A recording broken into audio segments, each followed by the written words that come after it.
Last week my spiritual director left me with a loaded question. What are you going to do when all that's left is an empty tomb? As I gave his question some thought, I chuckled, realizing how well he knows me.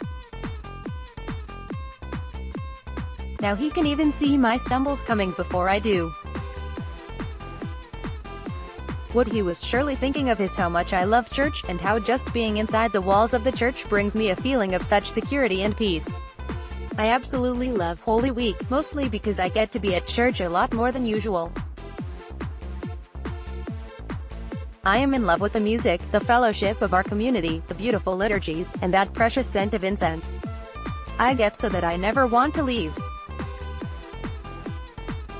And so my director, knowing that I will come crashing into the reality that is daily life all too soon, asked me his question.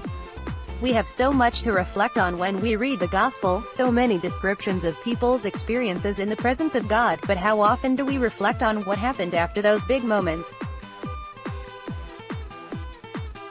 The angel Gabriel left Mary after the Annunciation, Zebedee's sons left him on the beach with a bunch of fishing nets, and the 3 apostles had to come down the mountain after the Transfiguration.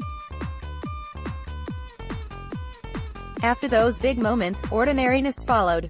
Life is not built up entirely of big moments and profound encounters with God. Most of the time, it's just the usual, perhaps I can apply street. Ignatius's wisdom, he tells retreatants to store up those moments of consolation and use them to get through the moments of desolation.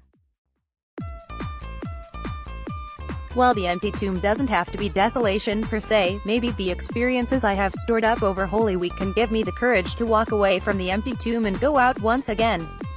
I can't help but think this was Mary's strategy. We read in the Gospel that Mary pondered them in her heart. Maybe she was mentally cataloging all she could of what had just happened, to carry with her as she continued along her own journey.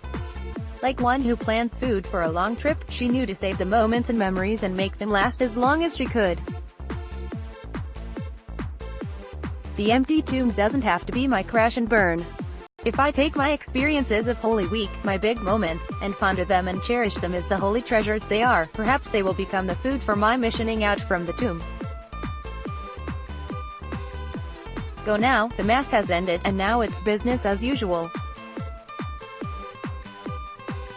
Previous articles are entering to God's love. Next article after the Ignatian Workout for Lent Retreat. Kara Kalbeck holds a Bachelor of Commerce degree and works in the public sector as a human resources professional.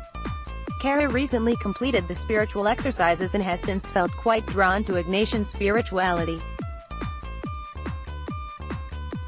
She is now on a quest to learn more and grow and to incorporate Ignatian spirit